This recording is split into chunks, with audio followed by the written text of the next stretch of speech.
Alright guys, welcome back to the channel, and today we're actually going to get into some of the fun stuff with this car. We're actually going to do some of the repairs and replace some of the faulty parts with the stuff that I showed you guys in the previous video. And yeah, I probably won't get too in depth with the the DIY. It's kind of be a lot more kind of show you what I'm going to replace, the part I'm going to put in, and then I'll show you kind of installed and the part that I took out, so you can see kind of the difference. Also got a part from VXT. I'm kind of going to do a little box open and show you the comparison between the VXT part and then also the stock rally parts, so you guys can see the quality between the aftermarket stuff compared to the stock Volkswagen parts. So let's get started.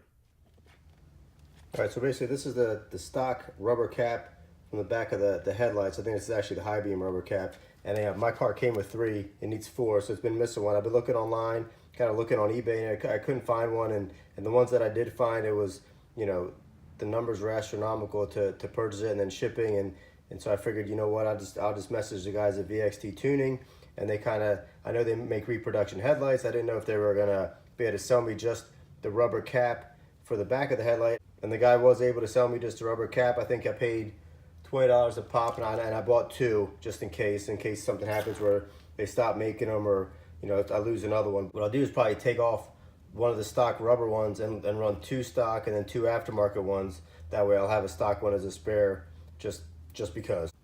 Basically, this is the VXT part. It came. It's basically, I bought 2 of them, like I said, 2 little rubber caps. I'll try to get one out here for you.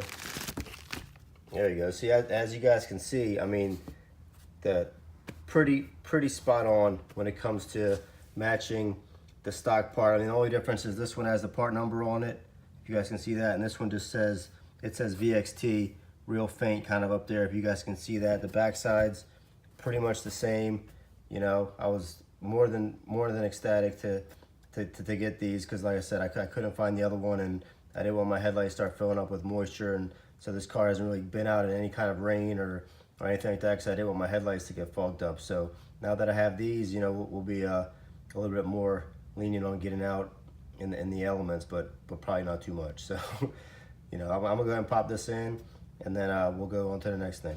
I don't know if you guys can see that right there. There's the 2 rubber gaskets that go on the back of the headlights that I put in from VXT. Perfect fit. They snap right in there. They're perfect. As you guys can probably tell, I got some shop lighting in here, and I'm working in the garage, thank God. I'm not outside in the crazy 40-mile-an-hour winds that we seem to be getting here all the time, and the microphone sounding, all aerated. So the plan today, what I'd like to do today, is I'd like to get at that alternator loom, maybe replace these 2 battery, cables, the positive and the negative, and then also probably get into, maybe if I have time, get into a couple little things, like maybe install the ISV bracket that should be on over there, and also do the top part of the door handle, that molding. I'll kind of run back over here and show you guys.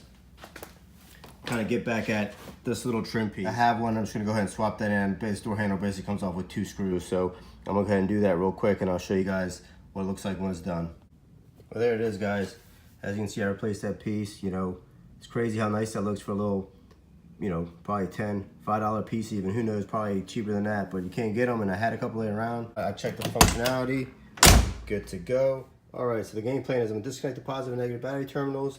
I'm gonna leave this giant amp power disconnected. I'm not gonna hook that back up when I replace the positive battery cable. I'll probably just tuck it away until I do the speedometer, and then I'll go ahead and pull that out, because I don't think I'll be running any kind of base system in the rally, so I'll be pulling that out. And then I'm gonna crimp connect that, put the right fitting on there, and replace all of this alternator loom running all the way up to the alternator, and hopefully should be able to do it without any problems. All right, so I put out the battery, kind of give me a little more room here, so I can also get to better access to this exciter wire, so I can disconnect the twist tie and also solder on the clamp and the Volkswagen connector. And there it is, guys. Kind of took out the crimper. I put in one of the weatherproof crimps with the shrink, heated up, and I put a shrink sleeve over the whole thing, so that looks a ton better than it used to look. So now I just gotta go ahead and disconnect the alternator side, and then also the starter side. Then I can plug this thing back in.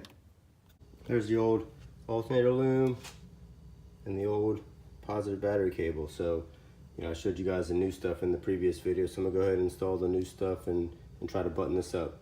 All right, there it is. Positive battery cables in.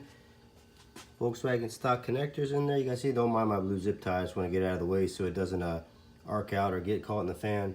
until I get it the right clip for that. And there it is, all the way through, all the way up to the alternator. I can't believe the difference. Like, why didn't people just get the right parts? I don't get it. All right, moment of truth now here. We should see if the exciter wire turns on the battery light, and then once we start it up, the light should go out. So here we go. And there it is, lights out, everything's good. Everything looks to be working fine. Awesome, man.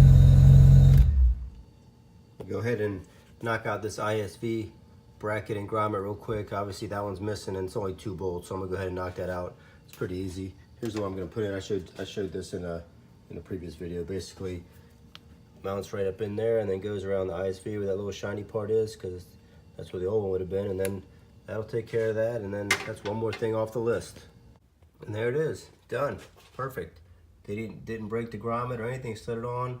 It's a little hard to push it over the grommet over the ISV, but we finally got it slid in there with a little bit of WD-40 on the grommet, and it slid right in, and everything's bolted up and done. All right, guys, that's probably gonna wrap it up for the day. I got the positive battery cable on, looking so much better, and the negative I didn't do it because it's actually the second ground actually didn't match up, so I'm gonna have to relocate the contact point for the second ground on the negative battery cable. So we'll save that for our next video, so you guys can tune in and check that out.